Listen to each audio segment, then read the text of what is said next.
আপনার জীবনের শ্রেষ্ঠতম রাত্রি, আপনার জীবনের সকল ভুল ভ্রান্তি মুছে ফেলার রাত্রি আপনারই দ্বার প্রান্তে।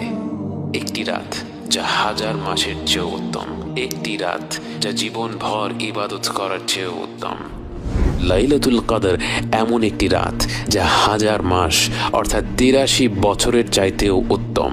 কত রকম ভুল ভ্রান্তিতে আমরা ডুবে আছি, অথচ আল্লাহ তাআলা আমাদের কারো জন্য লাইলাতুল কদরের মতো মহিমান্বিত রাত্রির দরজা বন্ধ করে দেননি। রাসূল সাল্লাল্লাহু আলাইহি ওয়াসাল্লাম বলেছেন, লাইলাতুল কদরকে রমাদানের শেষ 10 রাত্রিতে খোঁজো। মনে করুন একটি লটারি হচ্ছে, আপনাকে বলা হলো 1 থেকে 10 নম্বর টিকিটের মধ্যে যে কোনো একটি অবশ্যই জিতবে। আপনি কি তখন কোনো টিকিট বাদ রাখবেন? টিকিটের দাম যতই হোক না কেন, লটারি জেতার পুরস্কার তার থেকে লক্ষ গুণে বেশি। তাই এই বিরাট পুরস্কারের কথা চিন্তা করে আপনি 10টি টিকিটই কিন্তু কিনে ফেলবেন।